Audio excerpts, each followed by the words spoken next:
Salut à tous, j'espère que vous allez bien. Et bon, aujourd'hui on va parler d'un jeu dont on nous a pas vendu du rêve.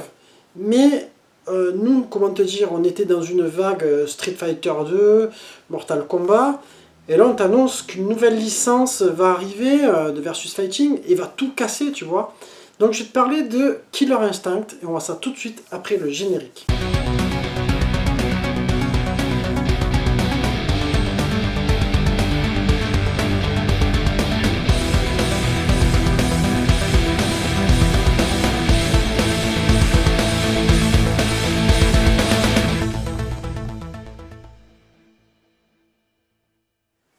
Alors ce fameux Killer Instinct, il avait été développé par Rare. Vous connaissez tous ce studio qui a fait GoldenEye 64.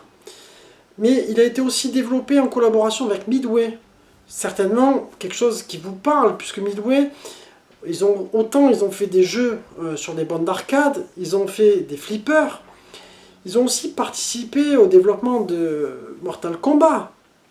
Donc c'est un peu ce que tu vas voir dans ce jeu, tu vas retrouver une petite griffe, enfin on en parlera juste après. Alors il est sorti en arcade le 28 octobre 1994, il est arrivé dans nos contrées sur la Super Nintendo le 4 octobre 1995, donc un an plus tard, tu vois. Et moi je me rappelle très très bien, puisque j'avais mon pote Manu d'ailleurs, à qui je fais un grand big up si jamais il voit ma vidéo, qui habitait l'immeuble voisin, qui lui était carrément possédé par ça, il attendait, etc. Il l'avait acheté. Et il avait été grand fan de ce jeu, de cette licence. Et je me rappelle, alors donc on va chez lui, il nous sort cette fameuse cartouche noire, tu vois. C'était pas du tout courant sur la Super Nintendo, toutes les cartouches étaient grises. C'était pas comme sur Mega Drive où tu avais eu des cartouches Electronic Arts avec le truc jaune, le truc noir, etc. Là, c'était vraiment quelque chose d'à part. Donc une cartouche qui t'embarquait 32 mégas, autant te dire que pour l'époque c'était puissant, tu vois. Un jeu qui va te proposer 11 persos dans un délire un peu... alors c'est marrant, je vais te dire ça, mais un petit peu un avant Tekken sur certains persos. C'est-à-dire, tu vois, dans Tekken, à un moment donné, tu avais des persos comme le kangourou, etc. Tu vois, des persos un peu, des animaux, des trucs qui n'étaient pas très logiques, tu vois. Donc ça aussi, c'est un jeu un peu décalé.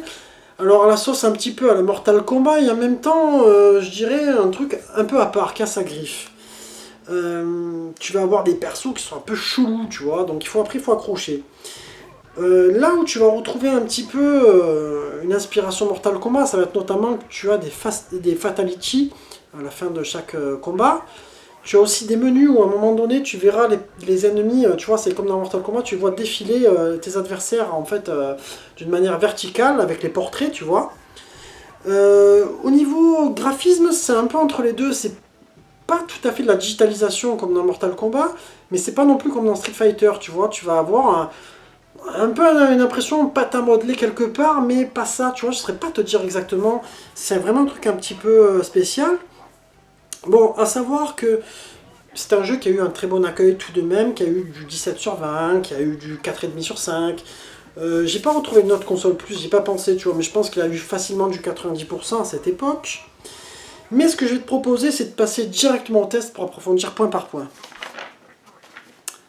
Alors, graphiquement, comme je te disais, c'est plutôt beau.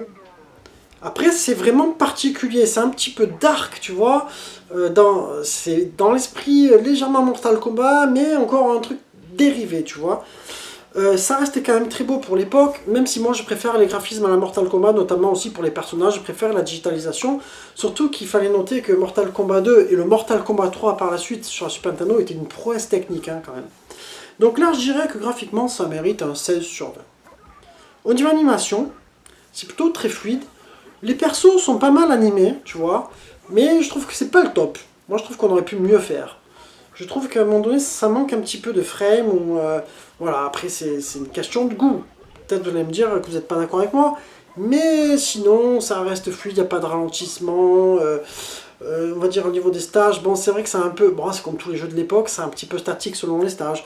Mais ça mérite quand même un 15 sur 20, je dirais, pour l'animation. Au niveau jouabilité, c'est là où c'est un petit peu complexe et où ça ne va pas plaire forcément à tout le monde. Puisqu'on va retrouver un petit peu la raideur des Mortal Kombat. Et c'est vrai que les Mortal Kombat, c'est vraiment une maniabilité, un gameplay très à part. Là, tu vas avoir un peu ce type de technique avant-arrière, point, carré, machin, etc. Tu vas avoir un petit peu un semblant de Street Fighter 2 quand même. Tu vas avoir des Oryuken selon les personnages, etc. Surtout que là, moi, je n'ai pas le jeu en physique avec la notice. Je l'ai retesté sur la PS Mini, donc j'ai pas les coups, tu vois, j'ai pas la move list. Mais voilà, c'est vrai que il faut kiffer ce gameplay-là, sinon ça va pas le faire, quoi. Donc, bon, niveau jouabilité, moi je serais sur un 14 sur 20. Au niveau mix sonore, moi je trouve que tu as une ambiance plutôt très sympa au niveau de la musique.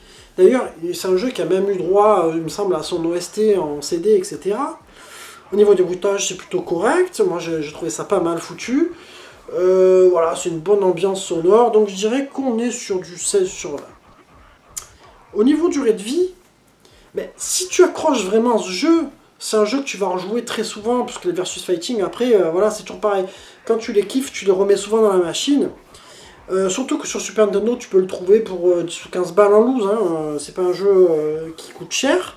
Donc c'est un jeu sur lequel, si tu veux jouer sur le vrai hardware, ça sera possible. Après, il faut accrocher au jeu. Si tu accroches au jeu, moi je vais partir dans ce principe-là. Pour moi, c'est une durée de vie à 16 sur 20, puisque tu as quand même 11 persos, il y a de quoi faire. Et c'est un jeu qui a vraiment sa griffe.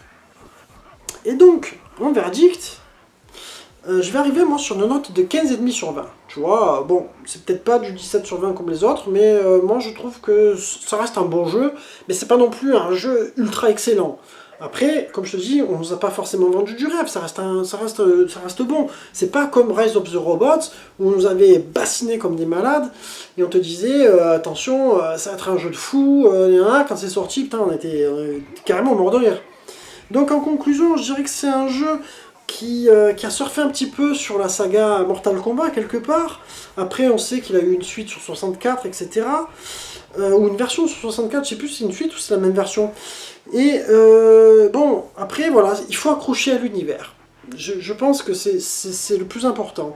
C'est un jeu qui peut te procurer un bon gameplay si tu aimes. C'est vrai qu'il y a beaucoup de gens, même pareil que Mortal Kombat, qui kiffent pas trop. Moi, je t'avoue que Mortal Kombat, j'ai aimé le 2, le 3, et le 9 sur PS3 sont mes préférés. J'ai pris le 10 sur PS4, il est pas mal. Mais voilà, après, c'est un gameplay qu'il faut vraiment accrocher. Donc voilà, on arrive sur la fin de cette petite vidéo. J'espère qu'elle vous aura plu. Donc n'oubliez pas de liker, partager, commenter. Et puis, je vous dis à très bientôt les amis. Et je vous laisse quelques petits extraits en plein écran pour finir. Et je vous embrasse tous. Ciao, ciao.